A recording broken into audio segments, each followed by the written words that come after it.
एक शहर में देवरानी जेठानी रहती थी। जेठानी अमीर थी और देवरानी गरीब थी। देवरानी गणेश जी की भक्त थी। देवरानी का पति जंगल से लकड़िद्धी काट कर बेचता था और अक्सर बीमार रहता था। देवरानी जेठानी के घर का सारा काम करती और बदले में जेठानी बचा हुआ खाना, पुराने कपड़े, डिड्ढे आदि उसको दे देती थी। इसी से देवरानी का परिवार चल रहा था। माघ महीने में देवरानी ने तिल चौथ का व्रत किया। 5 रुपए का तिल व गुड़ लाकर तिलकुट्टा बनाया। पूजा करके तिल चौथ की कथा, तिल चौथ की कहानी सुनी और तिलकुट्टा छींके में रख दिया और सोचा कि चांद उगने पर पहले तिलकुट्टा और उसके बाद ही कुछ खाएगी।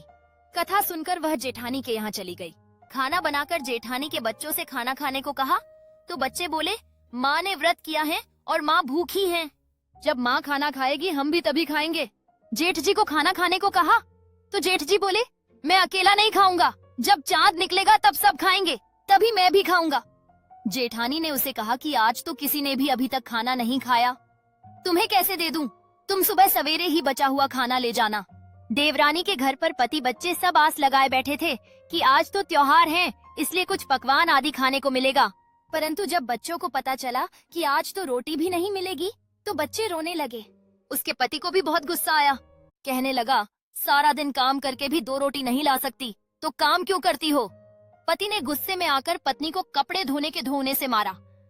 धोवना हाथ से छूट गया तो पाटे से मारा। वह बेचारी गणेश जी को याद करती हुई रोते रोते पानी पीकर सो गए। उस दिन गणेश जी देवरानी के सपने में आए और कहने लगे, देव ने मारी पाटे मारी, सो रही है या जाग रही है? वह बोली, कुछ सो रही हूँ कुछ जाग रही हूँ। गणेश जी बोले, भूख लगी है, कुछ खाने को दे। देवरानी बोली, क्या दूं, मेरे घर में तो अन्न का एक दाना भी नहीं है।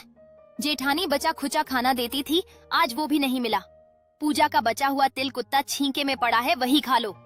तिलकुट्टा खाने के बाद गणेश जी बोले, देव ने मारी पाटे मारी, निमटाई लगी है, कहाँ निमटे? वह बोली, ये पड़ा घर, जहाँ इच्छा हो वहाँ निमट लो। फिर गणेश जी बोले, अब कहाँ पहुँचूं? अब देवरानी को बहुत गुस्सा आया कि कब से तंग कर रहे हैं, सो बोली, मेरे सर पर पोछो। और कहाँ पोछोगे? सुबह जब देवरानी उठी तो यह देखकर हैरान रह गई कि पूरा घर हीरे मोती से जगमगा रहा है। सिर पर जहाँ बिंदायक जी पोछनी कर गए थे वहाँ हीरे के टीके व दिया जगमगा रहे थे। उस दिन देवरानी जेठानी के काम करने नहीं गई। बड़े ही देर तक राह देखने के बाद जेठानी ने बच्चों को देवरानी को बुलाने भेजा। जेठानी ने सोचा, कल खाना नहीं दिया, शायद देवरानी बुरा मान गई है। बच्चे बुलाने गए और बोले, चाची चलो, माँ ने बुलाया है, सारा काम पड़ीडीडा है, दुनिया में चाहे कोई मौका चूक जाए पर देवरानी जेठानी आपस में कहने का मौके नहीं छोड़ देती। देवरानी ने कहा, बेटा बहुत दिन तेरी माँ के यहाँ काम कर लिया, अब तुम अपनी माँ को ही मेरे यहाँ काम करने भेज दो। बच्चों ने घर जाकर माँ को बताया कि चाची का तो पूरा घर हीरे मोतियों से जगमगा रहा है। जेठानी दौड़ती हुई देवरानी के पास आई और पूछा कि ये सब हुआ कैसे? देवरानी ने उसके साथ जो हुआ वो सब कह डाला। घर लौटकर जेठानी अपने पति से कहा कि आप मुझे धोवने और पाटे से मारो। उसका पति बोला कि भली मानस, मैंने कभी तुम पर हाथ भी नहीं उठाया, मैं तुम्हें धोने और पाटे से कैसे मार सकता हूँ? वह नहीं मानी और जिद करने लगी। मजबूरन पति को उसे मारना पड़ा। उसने ढेर सारा घी डालकर चूरमा बनाया और छीके में रखकर और सो गई। रात को चौथ, विंदायक जी सपने में आए, कहने लगे, भूख लगी है, क्या खाऊं? जेठानी ने कहा, हे गणेश जी महाराज, मेरी देवरानी के यहाँ तो आपने सूखा चूंटी भर तिलकुट्टा खाया था, मैंने तो झरते घी का चूरमा बनाकर आपके लिए छींके में रखा है, फल और मेवे भी रखे।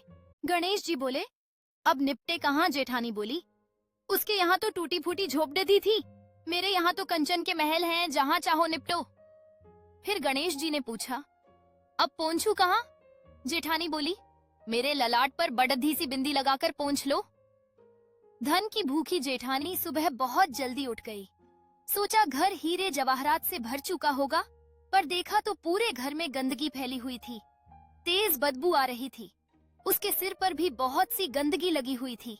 उसने कहा, हे गणेश जी महाराज, ये आपने क्या किया? जेठानी ने घर और की सफाई करने की बहुत ही कोशिश करी, परंतु गंदगी और ज्यादा फैलती गई। जेठानी के पति को मालूम चला तो वह भी बहुत गुस्सा हुआ और बोला, तेरे पास इतना सब कुछ था फिर भी तेरा मन नहीं भरा। परेशान होकर चौथ के विधायक जी आने सासी रांदी गणेश जी से मदद की विनती करने लगी। विधायक जी ने कहा, देवरानी से जलन के कारण तूने जो किया था यह उसी का फल है। अब तू अपने धन में से आधा उसे दे देगी, तभी यह सब साफ होगा। उसने आधा धन बांट दिया, किंतु मोहरों की एक हांडी चूल्हे के नीचे गाड़ रखी थी। उसने सोचा किसी को पता नहीं चलेगा और उसने उस धन को नहीं बांटा। उसने कहा, हे चौथ विधायक जी, अब तो अपना यह बिखराव समेटो। वे बोले, पहले चूल्हे के नीचे गाढ़ी हुई मोहरों की हांडी सहित ताक में रखी 2 सुई की भी पांति कर रहा। इस प्रकार विधायक जी ने सुई जैसी छोटी चीज का भी बंटवारा करवाकर अपनी माया समेटी। हे गणेश जी महाराज, जैसी आपने देवरानी पर कृपा करी वैसी सब पर करना।